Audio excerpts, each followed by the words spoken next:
Welcome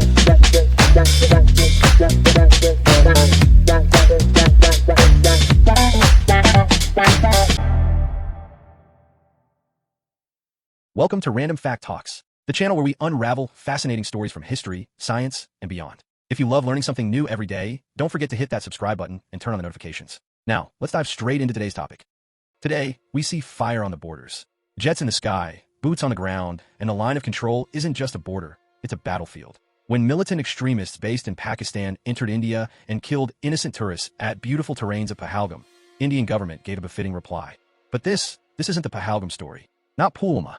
Not Uri, not even Kargil. We're going back before Pakistan born, back before India born, to the very moment when this endless war truly began. I have a message from His Majesty the King to deliver to you today. This is His Majesty's message.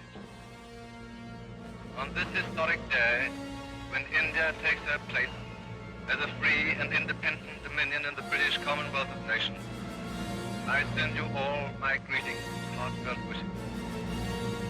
Freedom-loving people everywhere will wish to share in your celebration.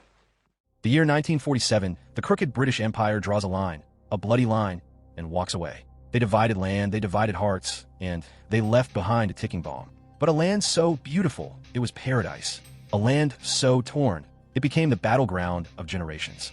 So, let's go back to where this generations-old conflict truly began. The First War, origins of Kashmir conflict. Hari Singh, a Hindu king ruled Kashmir with a Muslim-majority population, a kingdom which two newborn nations looking to claim it. Kashmir was no ordinary region. It touched China in the east, Afghanistan to the north, and the Soviet shadow loomed beyond. For India, it was the crown. For Pakistan, it was the heart they believed was taken away. Pakistan feared a strong India holding the high Himalayan mountains. It felt incomplete without Kashmir. Its rivers began there. Its pride was rooted there. And for many, its future depended on it. The Maharaja wanted to stay independent. But at that point, independence became so expensive that even a king of Kashmir cannot afford. When the British quit, they didn't decide Kashmir's future. They left behind confusion. And into that confusion, danger crept in. October 22nd, 1947. Thousands of armed tribal fighters crossed from Pakistan into Kashmir, backed quietly by the Pakistani army. They marched in with greed in their hearts and guns in their hands. Shops were looted. Homes were set on fire. Women were dragged away. Children screamed for help. Even nuns and hospitals were not spared. In Baramulla, what started as an invasion turned into a massacre. Fathers buried daughters. Mothers searched through ashes. And this was just the beginning. Those cries reached Delhi, and India had to decide, watch Kashmir burn or take a stand. The king had no army strong enough to stop them. He fled to Jammu and asked India for help. But India enters into another sovereign nation would have led another global noise. So, India had one condition: join the Union first. VP Menon, the former secretary to the government of India, flew in. In the middle of fear and fire, the Maharaja signed the instrument of accession. With that signature, Kashmir became part of India. And India had a reason to fight back. October 27th. Just hours after the king's decision, Indian soldiers took flight. They landed in Srinagar with barely any protection. But what they had was heart. They guarded the airport. If that fell, all of Kashmir would be lost. And they held the line. The battle spread. From Uri to Poonch, Indian forces fought uphill through snow and stone. Then came Zojila, 13,000 feet high. No one thought tanks could go there.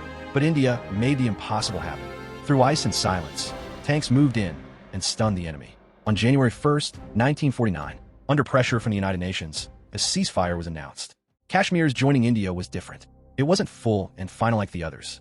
India agreed to handle defense, foreign affairs, and communication. The rest would stay with Kashmir. To protect Kashmir's identity, Article 370 was added. Later, Article 35 gave special land rights to locals. But not everyone agreed to this idea. Sardar Vallabhbhai Patel, the man who united 562 princely states, believed all of India should follow one rule, one law, and one sovereignty. He warned that giving Kashmir a separate status could create future problems. But Jawaharlal Nehru, trusting Sheikh Abdullah, chose peace over force. Patel stepped back for the sake of unity. Some say that decision built trust. Others believe it opened a long road to conflict. Who was right, Nehru or Patel? Comment your opinion below. India kept the heart of Kashmir. Pakistan held the rest, what we now call POK, Pakistan-occupied Kashmir. A line was drawn, but didn't stop the pain. Families were split, soldiers were lost, and both nations were left with a wound that never healed. This first war set the stage. It told the world, Kashmir was more than land. It was a heartbeat, a pride, a promise. And just 17 years later, that promise is tested again. New weapons, bigger plans, the fire reignites. Join us in Chapter 2, the 1965 War. If this story moved you, if history matters to you, hit that like button, drop your thoughts in the comments, and don't forget to subscribe. This journey through India-Pakistan wars is just beginning. And trust us, you don't want to miss what comes next.